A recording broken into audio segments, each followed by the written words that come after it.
Então, bora voltar aqui para a nossa discussão aqui sobre... Acho que eu vou deixar só o alto fundo. Então, na aula anterior, a gente estava vendo, a gente estudou até o recurso de continuidade, na sequência a gente estudar originalidade. Nós tomamos como premissa de que as coisas que são... algumas coisas podem se destacar na nossa percepção, dentre elas as que são originais. Só que é importante para vocês entenderem que original não é uma coisa impactante, original não é uma coisa espalhafatosa, não é uma coisa escandalosa. Original é simplesmente alguma coisa que no contexto em que ele se encontra faz parte de uma configuração formal que é rara dentro deste contexto. Ou seja, eu posso ter uma coisa extremamente simples e ser original, mas normalmente as coisas complexas tendem a ser originais, porque também as coisas complexas tendem a não cair muito no gosto do ser humano, pela quantidade de informações que ela tem, por ela ter o salto do acerto para o erro na complexidade, ele é muito curto, ele é muito fácil de você errar. Portanto, normalmente a complexidade ela é uma coisa que nem todo mundo quer arriscar trabalhar com ela. Mas a gente não está falando de complexidade ainda, estamos falando de originalidade. O que eu estou querendo dizer para vocês é que eu tenho os dois extremos.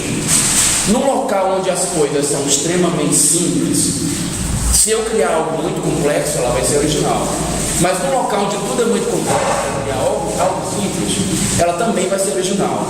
No local, trabalhar com uma composição toda branca, toda sem cor, pode ser original? Pode. Depende do contexto. Depende se no contexto onde ela está inserida, tudo é muito colorido. Tá? A gente vai pegar um exemplo aqui muito claro, o de Las Vegas, por exemplo. Lá em Las Vegas, tudo é muito rebuscado, tudo é muito solicitado, tudo é muito iluminado, tudo tem muitas formas. Aliás, as variações arquitetônicas do mundo inteiro se encontram lá, né, em forma de réplica.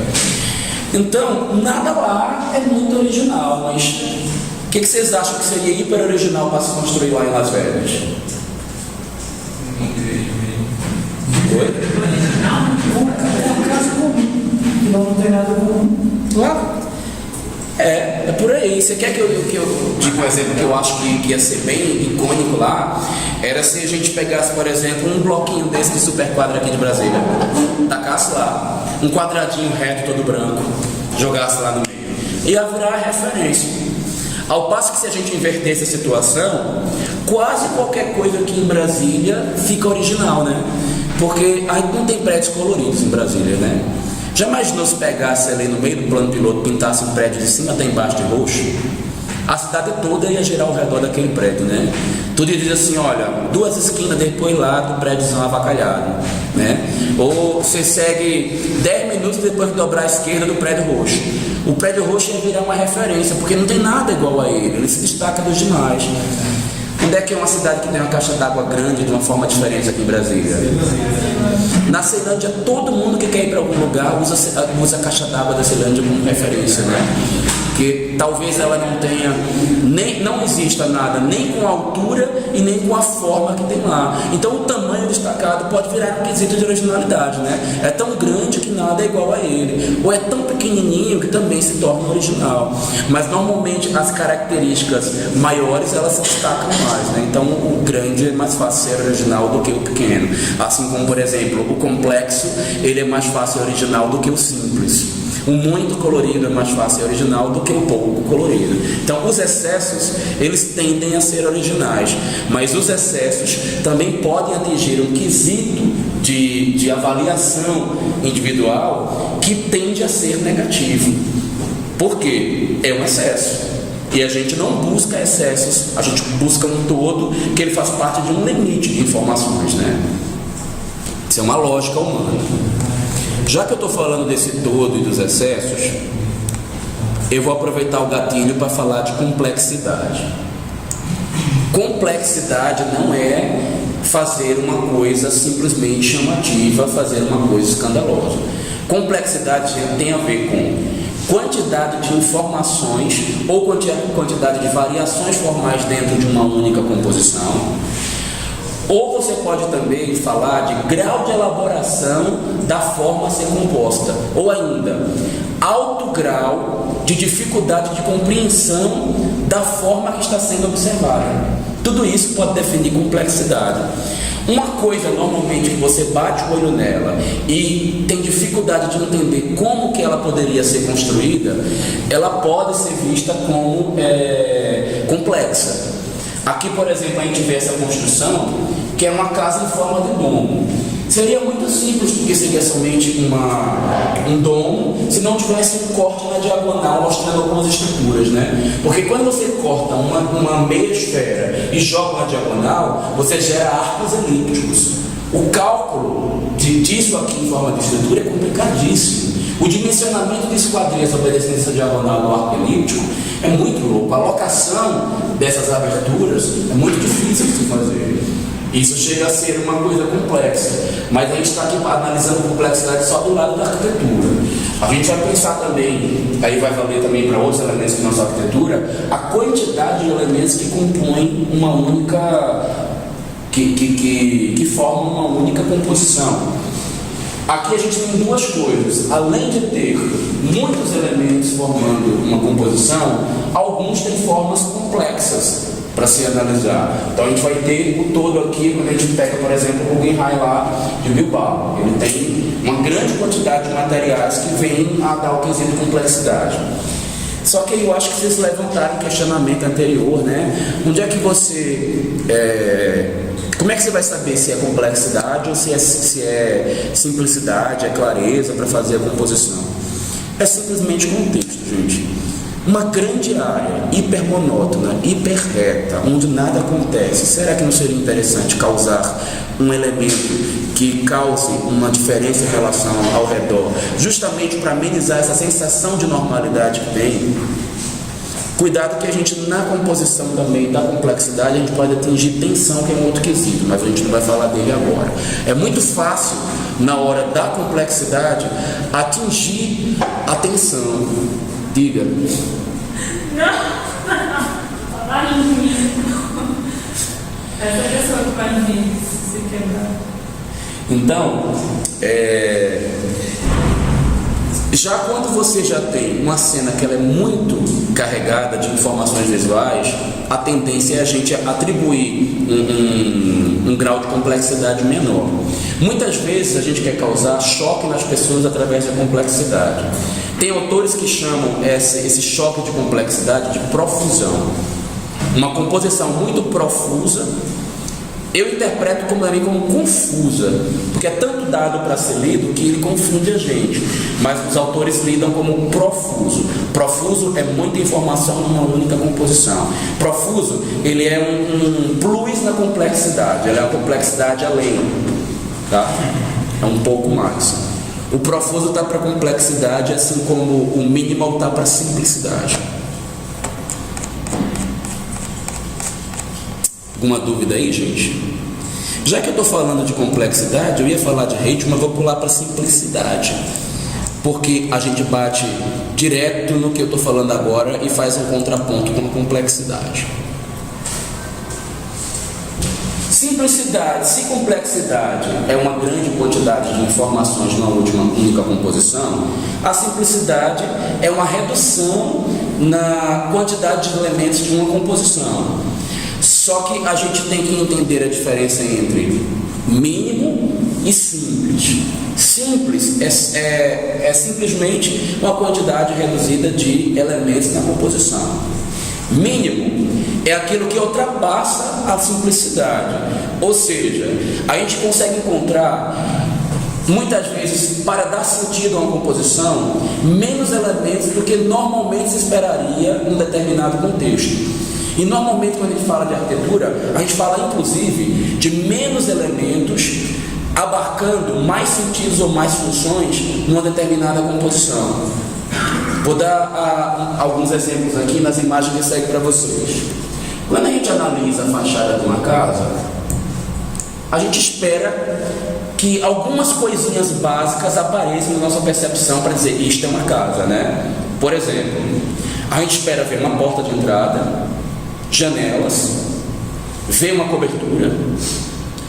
O que mais que a gente espera na entrada de casa, seja lá qual for? Ver as paredes, né? Tá difícil saber onde é a janela daqui dessa casa, né? Dessa fachada, por exemplo. Não vê. Onde estão as janelas? Está meio disfarçada aí, até tem, mas ela não é a típica janela que a gente espera. Na verdade, a gente vê como se fosse um único plano, né? Compondo tudo, isso tudo aqui é fachada. Então, essa leitura de uma única coisa compondo a função de várias ou a percepção de várias é uma cena mínima. Isso aqui é uma arquitetura do tipo mínimo. Uma outra situação aqui. Engraçado que o minimal na arte, ele é mais difícil de entender que na arquitetura, porque na arquitetura a gente acaba alinhando as funções aos objetos, então se torna mais fácil compreender isso. Mas na arte é um pouquinho mais complexo. Aqui está fácil, né? Gente, olha o que ele tem nessa sala aí. Primeiro que você olha ao redor, não tem nada de cor, nada de variação, nada de objeto. Existe um único objeto que cumpre a função de tudo nesse espaço. Este objeto está aí no centro, ele é mesa de centro, ele é sofá, ele é estante, ele é armário, ele é puff, ele é tudo móvel. Não tem nada dentro de um único mobiliário. As paredes são todas brancas, é tudo liso, quase não se tem relevo, não tem variação de cor. Isto é uma cena mínima em arquitetura. E a gente pensa também que esse objeto ele é minimalista porque ele comporta essa série de, se não de leituras de sentidos visuais, no caso da arquitetura de funções também, já que na arquitetura cabe essa categorização. Tá?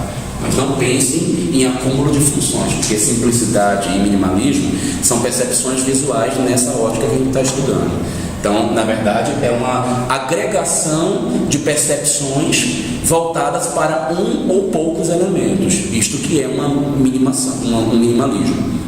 Tá? A simplicidade, ele não chega nesse extremo, ele é simplesmente uma quantidade reduzida de elementos numa composição. Aí você vai dizer assim, então tá, isso aqui é minimalista.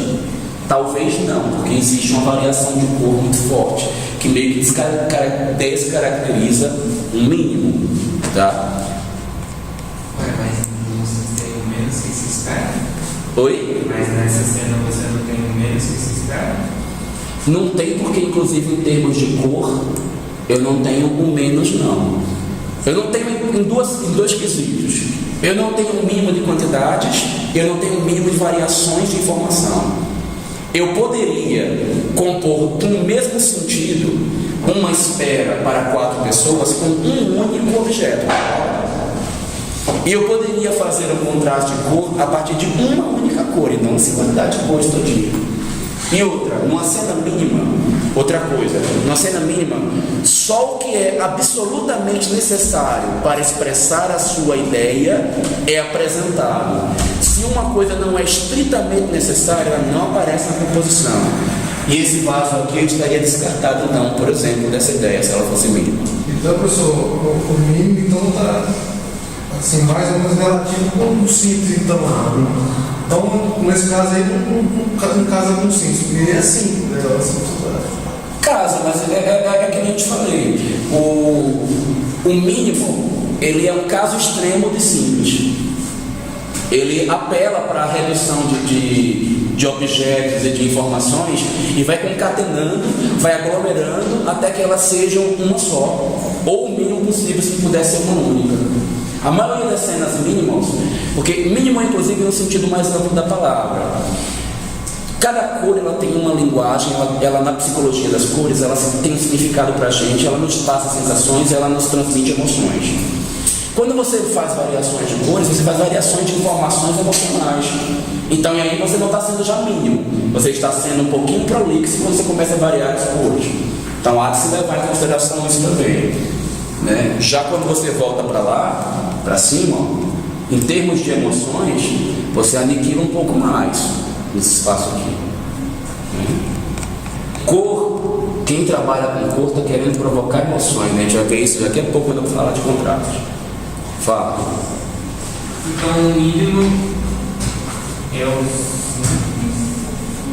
Aos treinos. sem ter muita informação. O simples já não tem muita informação. E o minimal leva isso muito a sério, mais ainda. E ele acaba mesclando, às vezes, informações de vários elementos num único para eliminar os demais. Digamos que no minimal há uma eliminação excessiva de informações, pelo menos para mim, tá? Os minimalistas não acham que é eliminação excessiva não, tá? O minimalista, ele pensa que a informação que é passada é somente a essencial.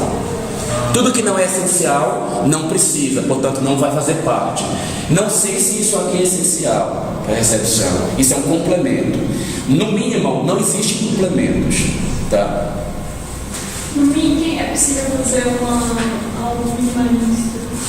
Ter uma cor, por exemplo, uma sala toda branca. Colocar uma almofada vermelha. Só que você teria que reduzir tanto as suas informações de maneira que esse vermelho não conseguisse diversificar muito as leituras possíveis, sabe? É possível ter uma cor. Só que é porque também essa análise e essa definição exata do que é mínimo e do que não é, ele também é referencial.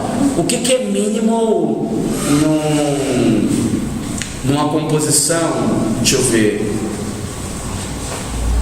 numa composição interna de um prédio do modernismo? É um minimal exagerado.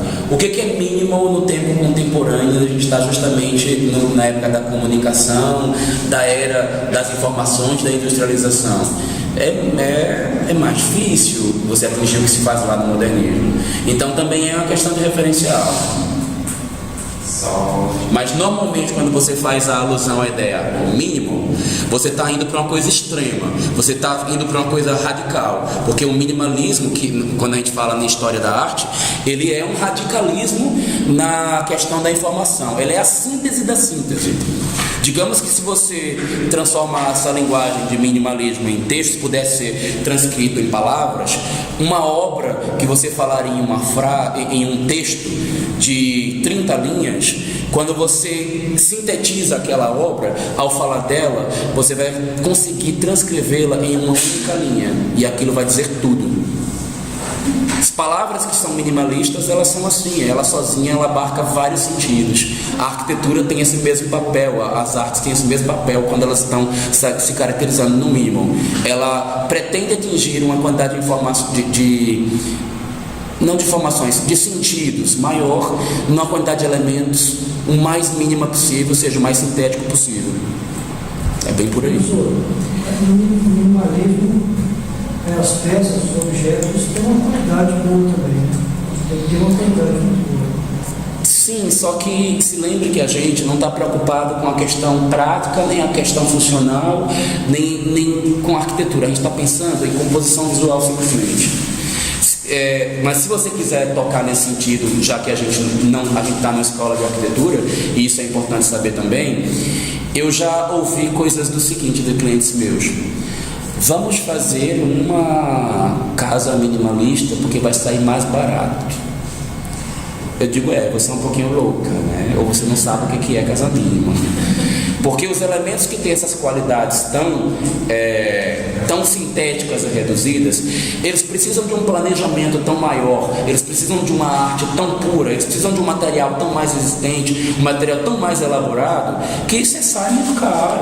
Casas minimalistas não são casas baratas, não. Arquitetos minimalistas não são arquitetos baratos também. São caras que ficam muitas e muitas horas sentados na cadeira tentando fazer 30 objetos em um só. Sabe, é complicado, é complexo. Eu não pratico minimalismo porque eu acho que eu não tenho maturidade para isso. Se você leva o pé da letra o que é ser minimalista, né? Porque precisa ser bom, precisa ser funcional, precisa ser usável, né? E precisa ser bonito. Será que eu vou conseguir reunir esses 30? Eu não compro essa briga para mim não, que não é meu barato. Não é só para enfrentar. Mas os minimalistas, eles têm que conseguir fazer a coisa ser boa e funcional e usável. Também. Isso quando a gente está falando de arquitetura, tá? Olha, tem um quesito aí da minha pesquisa que quem for ler do jeito que está agora vai ler como heráldico ou vai ler como iconização. Eu estou transitando, eu ainda não me defini qual o nome que eu vou deixar, porque minha pesquisa ainda está em andamento até hoje. Nessa parte aqui, nas outras elas estão bem definidas. Mas eu estou querendo chamar nesse momento de sinalização ou iconização. Sinais ou ícones. O que é o elemento heráldico ou ícone ou sinal? Ele é um caso especial de simbolismo. Ele é um simbólico de conotação diferenciada. Qual que é o sentido dele, então? Vamos voltar para aquilo que estava falando no início da aula. Tudo que é simbólico, ele tem um sentido mais geral e mais abrangente, portanto, normalmente lido como rico. Os estudiosos de composição, eles tendem a dar valor pejorativo e conotação negativa a tudo que é icônico ou tudo que é sinal ou tudo que é elemento heráldico. Esse elemento heráldico aí, ele surgiu porque o heraldismo, ou o elemento heráldico, ele era uma linguagem muito utilizada na Idade Média para representar insígnias, e eles meio que o cara que fazia o elemento heráldico, ele era um especialista. O heraldista, ele era um cara que ele ficava lá, a profissão dele era só criar aqueles símbolos lá, aquelas marcas. E as coisas eram muito óbvias, eles não tinham segunda leitura não. Se você é um cobrador de impostos, o cara chega, desenha um brasão para você em cima de um cavalo com um saco de moedas, apontando o dedo para a pessoa, pedindo a moeda, e você botava aquilo no braço, todo mundo sabia que você era um cobrador de impostos. E aí você é um rei, é criado uma insígnia para você com uma coroa, e chega lá e bota a coroa em cima de você, e aí você absorveu aquela leitura lá. Então por isso que eu fiz um paralelo com o elemento heráldico, mas hoje eu prefiro chamar de sinal ou de iconização. A iconização, gente, é quando você, ao invés de dar um sentido mais abrangente, que tem a ver com as interpretações do nosso subconsciente ou do nosso inconsciente, e que podem ser lidas de maneira mais universal e dar várias margens de interpretação, você pega o próprio elemento que você quer simbolizar e coloca lá. Ou seja, você não faz uma substituição genérica de algo mais abrangente por alguma coisa que pode comunicar aquilo mais abrangente. Você pega a própria coisa e bota lá em cima do lugar. Isso é bom. E tem várias maneiras de você fazer com que isso tenha um resultado bom, negativo e positivo. Na arquitetura, há uma recorrência muito grande de críticas negativas nessa tentativa de composição.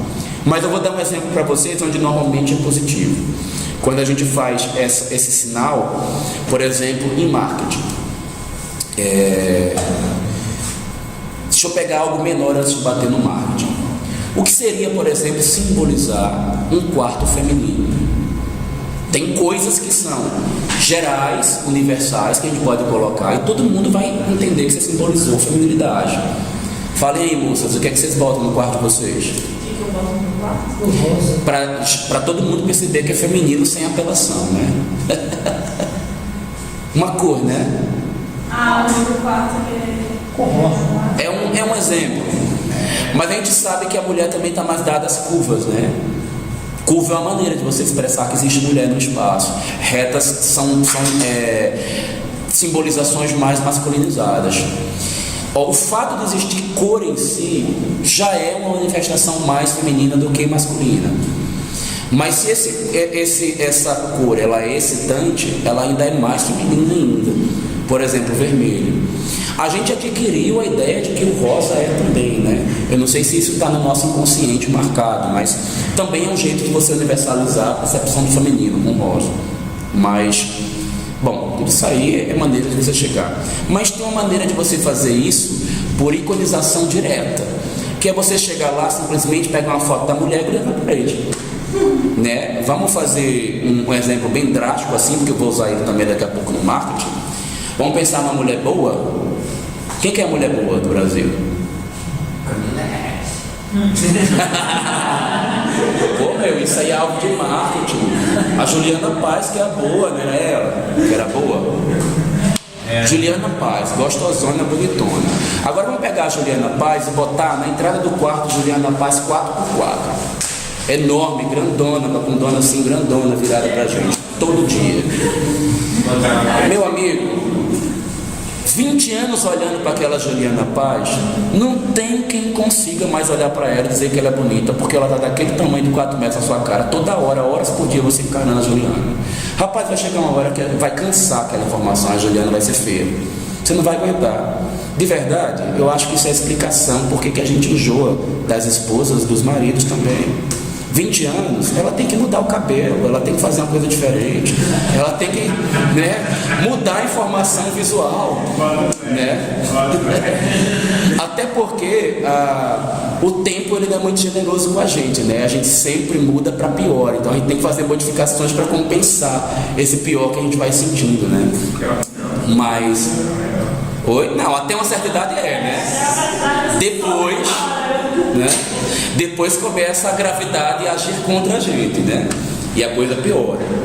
Não, você vai chegar, meu filho, não se preocupe não. E a gravidade para o homem, ela também é muito ruim, viu? Muito ruim. O cabelo começa a cair. É porque eu não posso falar porque hoje está gravando, né? Então eu não posso falar certas coisas. Lógico. Por que você acha que eu já não senti minha língua, não soltei minha língua hoje, né? Tô louco para xingar um palavrãozinho, mas aí o mundo inteiro vai ver eu xingando, né? Então, oi? Vai pesando a língua? Vou pensando com a língua. Vai pesando também. Essa cara aí é velha. Mas então, tá aqui acumulado. Já tem uns 10 palavrão guardados de hoje que eu não soltei e não posso ficar da gravação. Segunda gravidade aí. Oi? Sim, rola. Mas eu não tô querendo falar da gravidade, não. Eu tô querendo falar. Eu tô querendo falar da Juliana Paz. Vamos pensar isso num alvo de marketing? Olha só, você está no trânsito, tem uma placa lá grande que o cara pagou 50 mil para ficar lá fazendo uma propaganda durante 15 dias ali na avenida. Você só tem 1 segundo para passar rápido na velocidade que você está no carro e perceber a ideia que o cara está querendo passar para você. A propaganda é de cerveja. Cerveja, para você entender que aquela cerveja realmente vai ser boa, você tem que fazer associações muito rápidas de coisas que para você são boas. Qual é o público principal da cerveja? O homem. Quais são as coisas que o homem mais gosta? Mulher. Futebol? Não, esses conceitos. Cerveja já aglomerou junto, né? Pode botar praia? Pode. É forte também praia, né? Balada? É bom também. Então ele pega as coisas que são muito rápidas e muito agressivas na nossa percepção de ideia, né? Não estou falando de imagem, e joga numa imagem. E na hora que você passa, que tem aquele meio segundo, você passa rápido, boa zona, gostosona, olha para uma praia, vê uma balada, está tudo ali na imagem, naquele meio segundo já captou. Meu amigo, automaticamente em meio segundo você captou a ideia de que aquela cerveja é gostosona, porque você bateu o olho, olhou a bunda de Juliana Paz, acabou. Está impregnado na sua mente. As propagandas mais inteligentes, elas também botam os caratões saradões, musculosos, também rola isso também, tá? Tem uma propaganda de uma cerveja aí, que tem um caranguejozinho lá, depois vem um cara saradão, né, fortão, e sai correndo atrás do caranguejo. Rola isso também, porque também não é só homem que toma cerveja, né? Mas diga agora o que você ia falar. Não é que eu lembrei de um outdoor que eu achei engraçado, assim, porque na hora é tão rápido, aí depois que você percebe. Há muito tempo atrás, eu ia para Taguatinga, um outdoor que era assim, era uma maçã virada, assim, com a bundinha assim pra cima, e uma bandana bem embaixo o nome do motel. Apenas isso, eu olhei, Olha, isso aí, por exemplo, não é nada simbólico. Isso aí é uma iconização ou um sinal. Tá? Por quê? Porque qualquer pessoa que olhar para aquilo vai pensar num pênis e numa bunda ao ver a banana e ver a maçã, porque elas estão muito, e não é uma propaganda de um motel. Agora, se existissem cores, outras coisas mais universais e mais gerais que dessem para pensar inclusive em sexo, seria um símbolo. Vou dar exemplos mais claros para a gente chegar lá, tá? Mas antes de terminar a minha lógica, da propaganda. Gente, se a gente tomar isso como exemplo, o que eu estou querendo dizer para vocês é que situações efêmeras precisam de sinais fortes. E o símbolo, ele pretende ser moderado na nossa percepção. Ele não tem que ser uma coisa tão agressiva, tá? O sinal não, normalmente é agressivo, porque ele tem a intenção de dar um impacto, de dar um choque, de comunicar algo muito rápido, muito ostensivamente. Mas ele não dá interpretações várias. Ele normalmente quer ir naquilo, que nem a Juliana Paz, como a cerveja que está lá, como a maçã, a banana querendo comer a maçã, né? Aquela história toda lá. Você olhava no primeiro segundo e você viu o nome do motel e rapidamente você já deduzia que era o que eles estavam querendo dizer. É uma coisa muito louca. A pessoa tem uma sacada de... A substituição ostensiva também é um método de iconização do que eu estava falando agora? Iconização ou sinalização. Olha só, isso aqui é uma biblioteca pública. Não há margem para outras interpretações nessa fachada. São só livros. Livros são só livros. O que eles são além de livros? Mais nada. Então, isso aí, ele não chega a ter caráter simbólico segundo os autores do inconsciente. Ele é uma imagem explícita, que não que significa muito além do que ela já está aí. Aqui, por exemplo, a base desse outro edifício é um busto, né? É um pescoço. E aí, supostamente, a fachada do prédio começa num rosto. Né?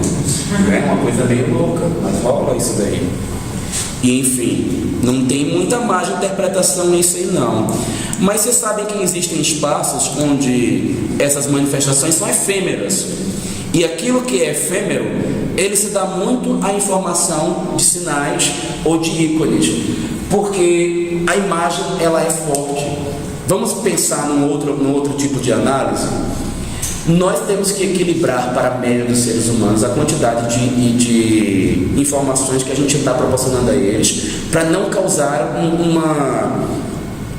uma sensação negativa. Mas não tem determinados seres humanos que precisam de muito mais estímulos uns do que os outros? Qual o tipo de ser humano que precisa ser estimulado o tempo inteiro?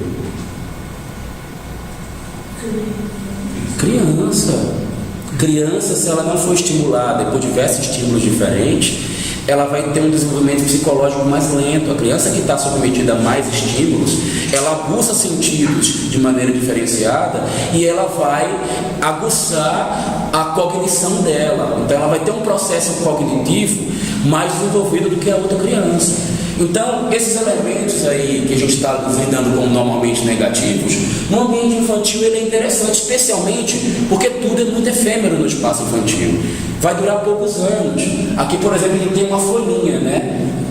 Como representada aqui no quarto da criança. Alguém acha que quis trazer a natureza. Poderia simbolizar a natureza simplesmente com o verde, com a luz, mas precisou ser áudio, precisou colocar uma folhinha aqui dentro do quarto dele. Nenhum problema no caso de uma criança. Mas também tem um outro caso. O elemento icônico, ele pode entrar numa transição entre o simbólico e o simplesmente representativo figurativo. Como a gente vai ver, por exemplo, nas estátuas de Sesquiate que tem na entrada da catedral. São estátuas, no primeiro momento seria simplesmente uma silhueta humana, como a gente vê, por exemplo, as estátuas gregas, as estátuas da época clássica. É simplesmente uma pessoa na perfeição exatamente como é. O que ela é? O homem. E aí você olha, está ali o ser humano e coloca lá. Obviamente que se você for consultar estudiosos, autores de arte, as expressões, os fatos históricos que são contados, as mitologias que estão nas estátuas, eles contam muito mais do que simplesmente uma figura do ser humano que está lá. Mas o que eu estou sugerindo aqui, a partir do que a gente vê no Sesquiate, é uma sutileza no uso da iconização, onde essa silhueta, ela não é exatamente como é o ser humano. E ela é negra, né, escura, não sei se é porque está envelhecido ou se realmente é o material que era a intenção dele. Mas a gente já não vê com clareza certos caracteres da formação do homem. E é uma silhueta alongada. Será que essa altura não quer dizer alguma coisa? Será que tem um sentido simbólico desses seres serem superiores? E é por isso que eles estão protegendo a entrada da casa de Deus?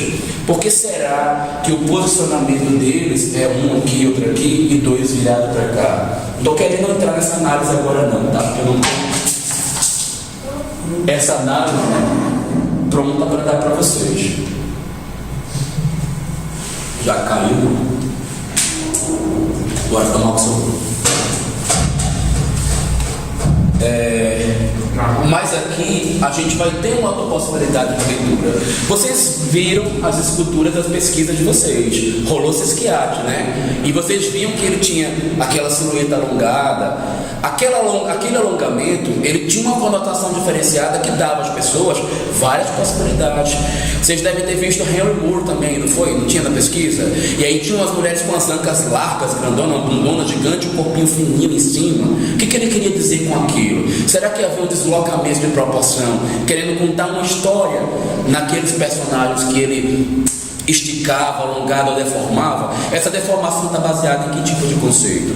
Então, a iconização, o erodismo, o uso de sinais, ele nem sempre é negativamente do ponto de vista plástico, mas há uma recorrência muito grande de citação dos autores de composição como coisas negativas. Ficou claro isso aí, gente? Esqueci até de mostrar aqui, ó, esse edifício que tem um binóculo. Eu considero esse aqui apelativo, tá? Eu, se tivesse que fazer uma análise plástica, eu não sei, talvez eu dissesse que é alegre, que é interessante, mas não é uma coisa que num primeiro momento eu iria praticar numa arquitetura, porque não é sempre que ela é vista com bons olhos. Vai depender muito da abrangência da comunicação contida nisso aqui. Então a gente precisa analisar até nisso o contexto no qual está incluso. Então vamos aproveitar e ver outra coisinha aqui. Opa! Semelhança. Temos tendência natural a fazer associações e entender que as partes estão mais incluídas dentro de um todo, quanto mais essas partes são parecidas, ou quanto mais elas observam uma mesma linguagem para diálogo. Possuir semelhança quer dizer apresentar linguagem formal, apresentar algum tipo de elemento na linguagem formal que identifique os elementos da composição. Isso que seria uma semelhança. E aí você vai perceber aqui, por exemplo, entre esses dois quadros aqui dessa artista, existe uma semelhança entre as suas telas. Elas são obras diferentes, mas elas dialogam com várias divisõezinhas, na horizontal, na vertical e na diagonal. Ela apresenta uma variação de cores, né? O laranja com lilás, amarelo, azul e verde, parece que é um elemento que liga os dois. O contraste também do preto com branco é essa área de integração. Me parece que a pouca presença de círculos também é um elemento de semelhança. Semelhança não tem nada a ver com cópia, semelhança não quer dizer igualdade também. Dois objetos exatamente iguais um do lado do outro não é uma semelhança, é uma cópia. Okay? A semelhança ela está justamente no quesito em onde você encontra coisas que, apesar de não serem idênticas, elas têm essa identidade por uso de linguagem coincidente. Se for o mesmo objeto, com cores diferentes, é cópia? Há uma semelhança porque a forma é igual, mas as cores não são. Então esse elemento que liga eles é a forma, mas eles não são exatamente iguais porque eles têm cores diferentes. E as funções diferentes? Se a gente está analisando plástica, a gente está vendo uma cor, a gente não está vendo semelhança não. Tá? E nós estamos tendo aula de plástica nesse momento. A gente não está preocupado com função nesse momento. Mostrar para vocês 3 edifícios semelhantes. Nenhum deles é igual ao outro, mas eles utilizam na sua linguagem formal algum elemento de ligação. Tá? Isto aqui é semelhança. Tá? Este edifício aqui, em comparação com este e este, ele apresenta semelhanças. Mas este daqui com este é uma cópia. Ué, mas Ele é simplesmente um espelhamento do mesmo objeto, só está virado de lado. Pegue esse daqui, gire e vai virar esse. Mas o outro também não é espelhamento, o que muda é a cor. Não, mas já é diferente. E você já percebeu que o topo desse daqui é em diagonal e desse é reto? Esse daqui é fininho, esse daqui é mais largo. Esse tem uma janela, esse daqui tem duas. Então não é por aí. Há semelhanças entre ele, mas são diferentes. O que muda não é só a cor. Tá? Você pode até, numa interpretação, achar que tem semelhança, se espelhar. Mas você não concorda que a percepção do ser humano de coisas que estão invertidas assim é de que é exatamente o mesmo? Se eu me colocar em frente a um espelho, eu me vejo do lado contrário, e, portanto, para a nossa percepção cerebral é uma cópia. Então, a gente tem que acusar aquilo que está mais próximo do que a percepção sensorial, quando a gente analisa sob a ótica que a gente está estudando aqui hoje, tá? Mas não te convenceu, né? Não se preocupe, você tem que se preocupar enquanto arquiteto com o que convence a maioria das pessoas. Eu também não sou convencido de um monte de coisas, mas a maioria das pessoas é, e eu acabo tentando ou não atender às expectativas dessas várias maioria de pessoas. Eu acho que é nosso papel, mas você, enquanto profissional, que vai escolher se você quer ou não atender essas expectativas, né? Tem arquitetos que dizem que tem estilo próprio. Eu sou meio contra essa visão, mas a maioria tem um estilo e ele faz aquilo que ele quer. Contrata quem quiser, não é minha.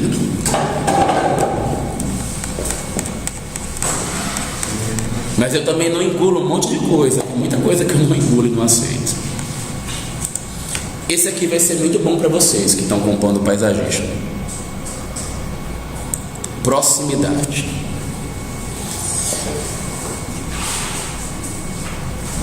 Afastar ou aproximar os elementos de uma composição faz com que nós entendamos algo como bonito ou como agradável. Mas não é só por isso também não. É porque, segundo a Gestalt, quando a gente aproxima ou afasta os elementos, nós entendemos elas como partes integrantes de um grupo ou de outro grupo, porque a gente junta esses elementos e lê um terceiro elemento que não existia. Lembram da simulação que a gente fez no início da aula, onde eu mostrei imagens para vocês? Mostrar aqui. Eu mostrei umas figurinhas e eu aproximei duas silhuetas de rosto. E quando eu aproximei esses dois elementos, a gente viu um terceiro que era a taça, né? Isso é a nossa tendência natural. Então, por isso que a gente tende a entender como equilibrado, como interessante, algumas situações de aproximação ou de afastamento, ou na verdade de proximidade. O bom é que os exemplos aqui estão bem de paisagismo. Antes de eu entrar nesses daqui, vamos pensar numa leitura aqui para vocês, já que vocês estão fazendo isto aí na prática. Botar uma casinha aqui, bem no meu estilo,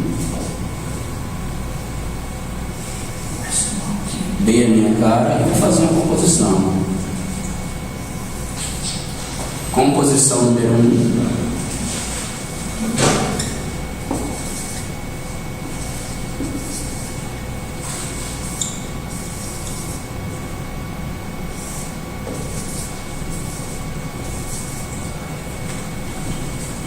Composição número 2. A mesma casa, tá? Caramba, pior que eu fiz as minhas composições fora da tela. Vou botar aqui então, para sair na gravação.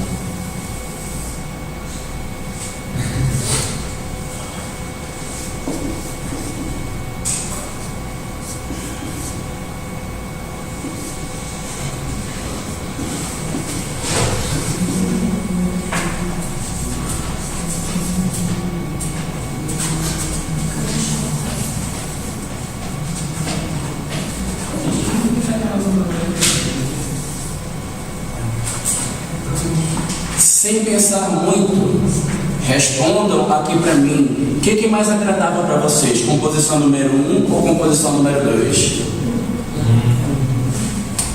Por quê? Gente, nós não entendemos que estes elementos aqui fazem parte deste contexto se a distância relativa estiver muito exagerada. Então a gente vai pensar na questão de proporção também, né? A proporção que a gente tem aqui de volumes, ela é desequilibrada quando a gente passa a ter uma proximidade muito distanciada, ela tem que ser mais aproximada. Então, a gente identifica melhor os constituintes de uma composição quando seus elementos obedecem espaçamentos proporcionais ao que elas representam enquanto percepção sensorial. Aí eu não posso dizer que é espaçamento proporcional ao seu tamanho, porque às vezes uma coisa que ela é muito pesada, ela precisa de um espaçamento diferenciado do outro. Assim como certas composições, como por exemplo aqui, é mais interessante para esse conjunto de agaves fazer parte de um grupo, de um maciço, e aí vocês já sabem o que é maciço, né? A gente estudou isso em outra aula, porque eu leio uma textura de forração.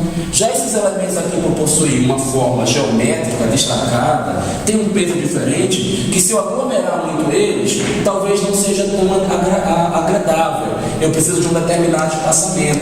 E aí, quando eu, mesmo tendo feito um certo espaçamento, quando eu trabalhei somente com esses buchinhos aqui, achei isso interessante. Para fazer um elemento de aproximação entre eles, foram colocados outros objetos para que isso aqui fosse lido como um único conjunto. Talvez, se não tivesse essas pedras fazer a ligação entre os buchinhos, quando elas fossem colocadas soltas, eu até pudesse fazer aquela continuidade que a gente acabou de estudar, lembra? Mas talvez eu não entendesse como um único conjunto por não estar com a proximidade equilibrada. Isso aí para vocês vai ser ótimo, diretamente aplicável no projeto. E se eu tenho proporções tão grandes e destacadas para elementos pesados de impacto como árvores e palmeiras, eu tenho duas possibilidades. Se eu quero que as pessoas leiam como um grupo, eu vou aglomerar essas árvores e virar um solo. Mas se a minha intenção é destacar uma cor para cá, outra para lá, outra para lá, talvez eu tenha que fazer o próximo volume de árvore um pouco mais afastado, porque esse aqui é o grupo de árvores amarelas, essa linha de vermelho. Mas pode ser que a minha intenção seja provocar muitas sensações no espaço. Aí não tem problema, boto o vermelho misturado aqui, boto o amarelo virado para o lado de cá. Aí precisa ter, nesse caso aqui, a consciência de qual que é a sensação que se busca quando você lida com a proximidade. A intenção é aglomerar os objetos no sentido ou afastá-los para dar outro, como houve naquele caso dos rostos da taça. Será que você quer que nessa composição surja uma taça aí no meio? Ou você quer que as pessoas continuem lendo como dois rostos? Né? Isso vai valer aqui para a proximidade dos elementos também. Claro, isso aí de proximidade, como que ela pode influenciar na composição? Oi? Aí a gente vai partir agora para os dois últimos itens da aula de hoje, que são os mais difíceis de se entender: tensão e fechamento. Quando eu estudei arquitetura, eu me formei sem entender esses dois quesitos. Eu fui estudar para entender. Porque, na verdade, é simples, é porque os livros não são claros e antigamente era moda você falar difícil, né? Se você lê as reportagens e os assuntos científicos de antigamente, era tudo feito com palavras arcaicas ou com uma linguagem muito erudita para ninguém saber e fica tudo muito importante. Hoje os livros eles já são mais objetivos e até a comunidade científica cobra isso dos estudiosos. Ela quer a linguagem mais acessível. Mas vamos ver a tensão, que ela é mais fácil de entender.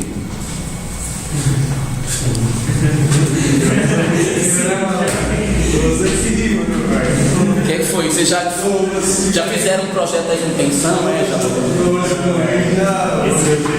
Você cria um projeto, aí ele fala assim, isso aqui é tenso, né? Aí já rolou uma tensão, né? Não é muito por aí não. Vejam só.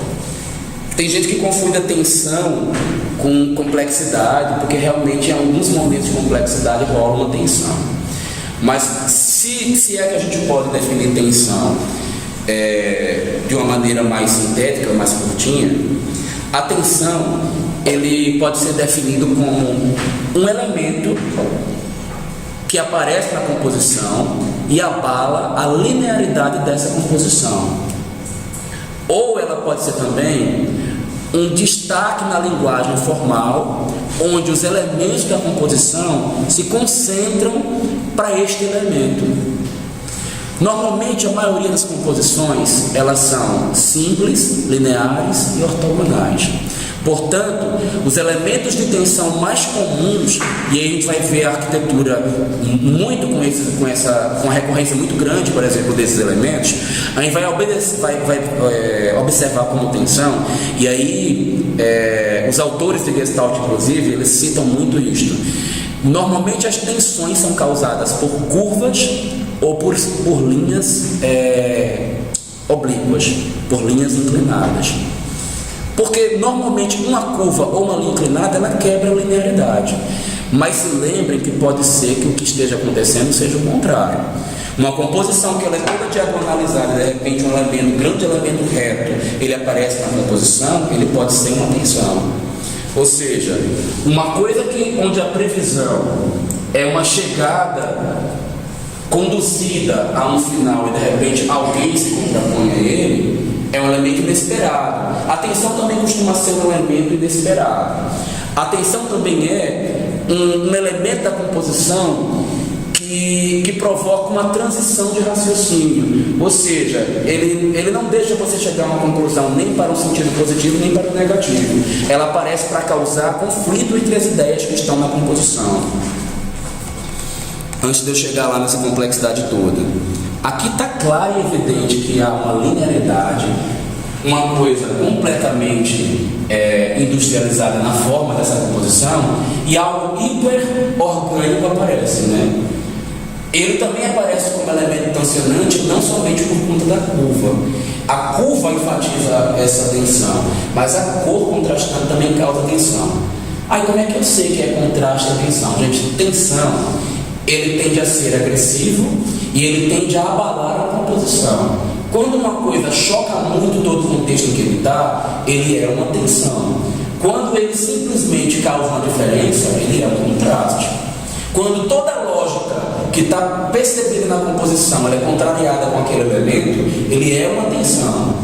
E normalmente a atenção da sua percepção visual está focada naquele elemento, ele volta a ser tensão de novo, porque o contraste simplesmente ele não foca as atenções para aquele objeto, concordam? Pode ser que uma parede aqui seja vermelha e a outra seja azul, uma contrastou com a outra, mas não voltou-se a atenção para um elemento específico, só contrastou. Agora, quando você faz essa sinuosidade apontando para cima, isso aqui é uma tensão, porque a nossa atenção se volta para ele também. Voltar a atenção não é a única maneira de provocar tensão. Mas então, ano passado, diga. o elemento que tem tensão, ou então que seja um elemento que não seja... A composição que possui um elemento tensionante, tá? Um elemento em si, ele não é tensão. Um contexto do qual ele está abalando é que gera a tensão. Diga. Tá, então esse contexto, ele também, ao mesmo tempo que dá a ideia de tensão, então ele também é original. Porque se você não espera aquilo, então dentro de um contexto... Pode ser que numa leitura mais complexa você também identifique a originalidade numa tensão. Se você não espera. Pode ser, mas não necessariamente a tensão é a originalidade. Quer ver um exemplo? Vou criar uma tensão nada original.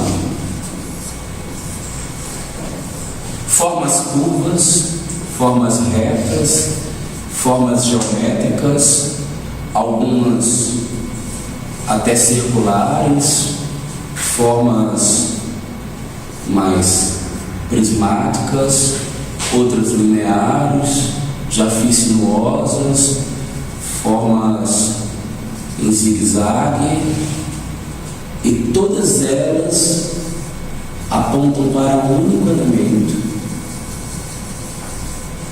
Você percebeu que este elemento aqui, ele abala a linearidade, ele é o centro das atenções? Todos os elementos estão dialogando em torno dele, ou ele está quebrando a lógica de todos os demais. Ele não é original, concorda? Não é original, porque já tem gente aqui falando a mesma linguagem que ele.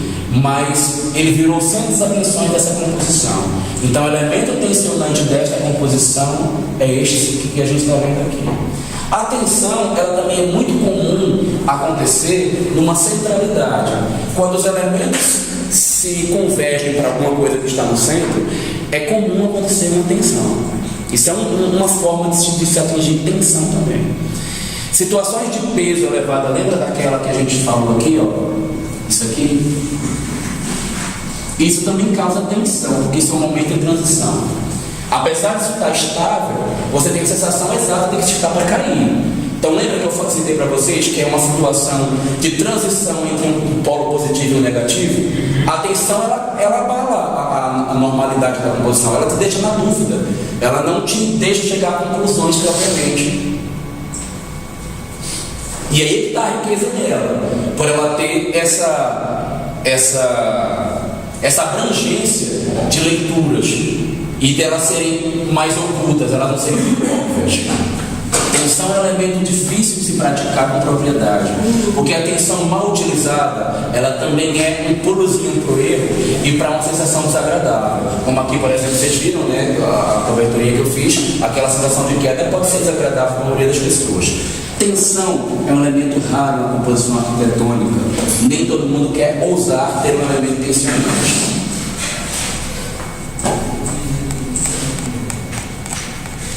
Ficou claro isso aí?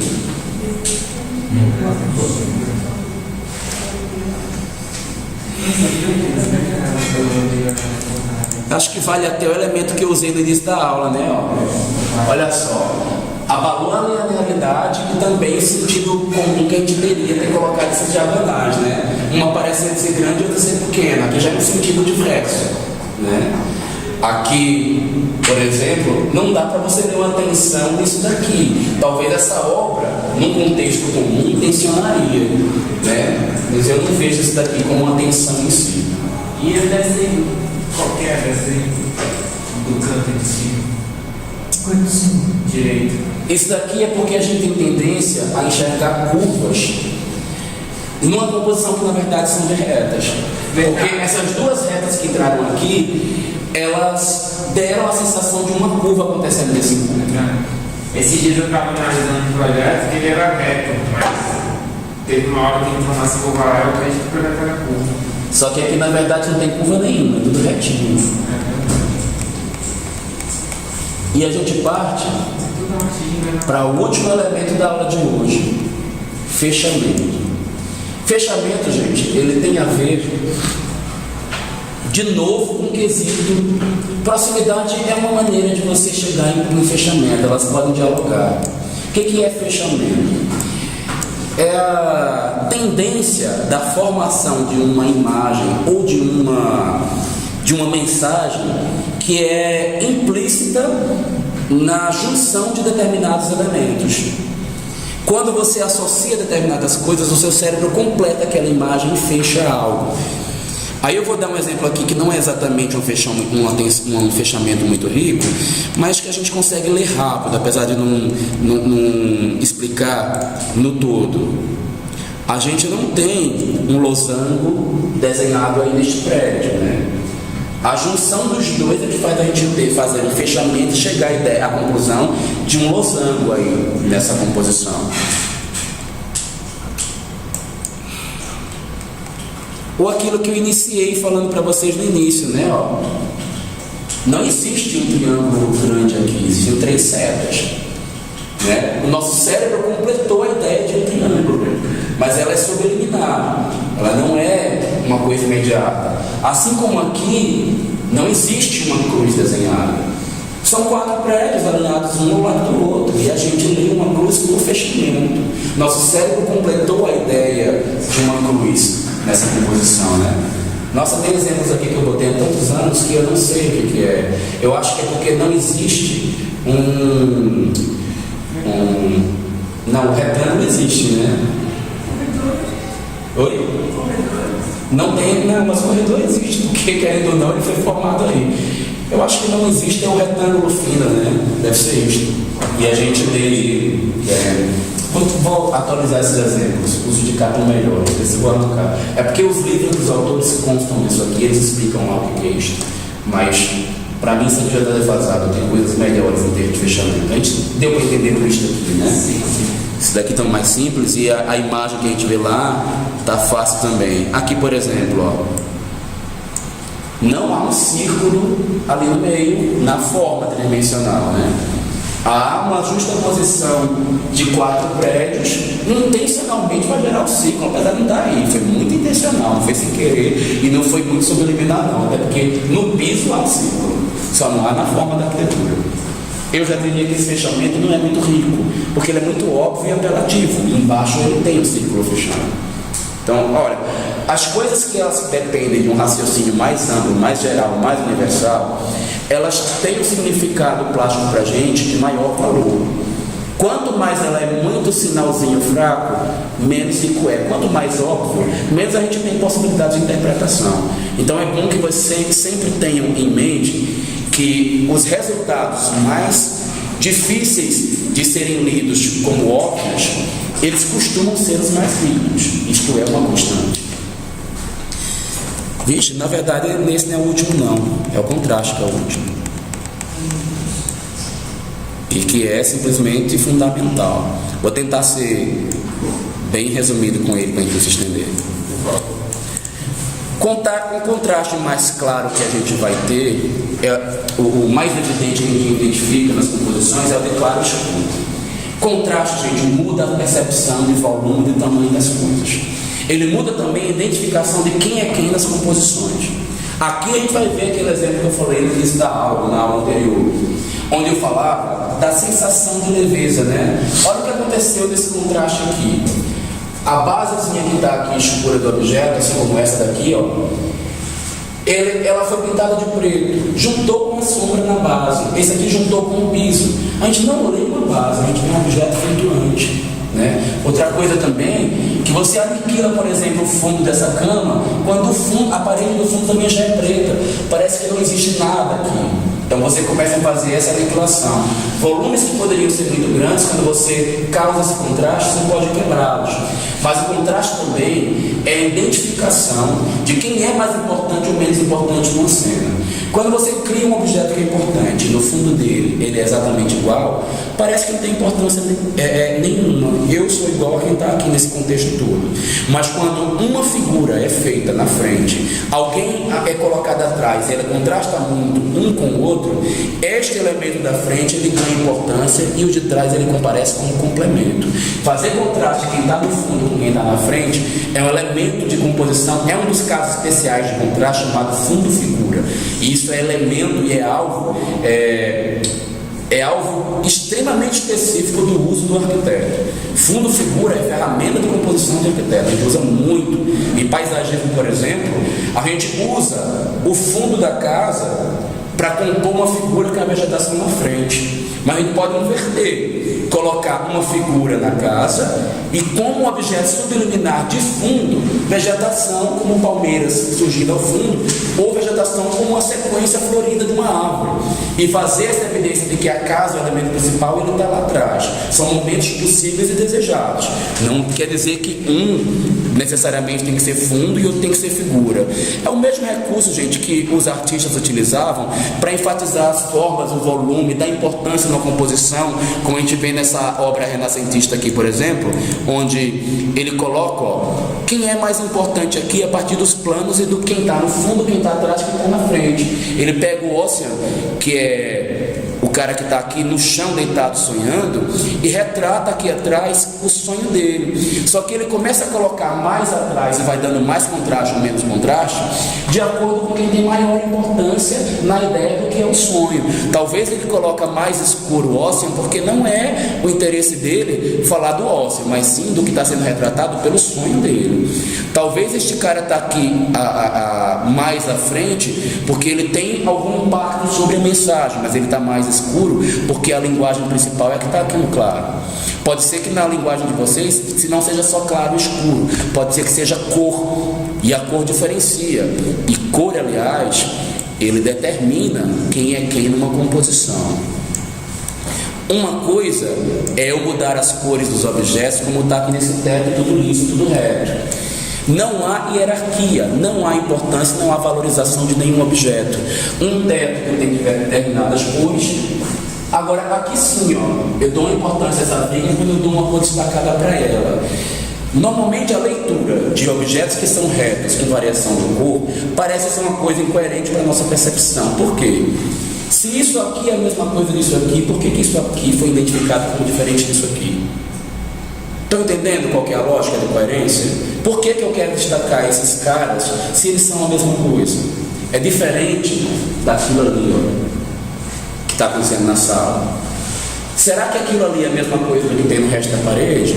Provavelmente não. E será que eu não poderia valorizar daquela forma aquele relevo? Eu tenho duas maneiras. Fazer de conta que aquele relevo dali, eu não queria ele e pintar de branco, e todo mundo vai saber que eu não queria. Ou assumir e fazer de conta que eu queria. E fazer, por exemplo, isso aqui, ó.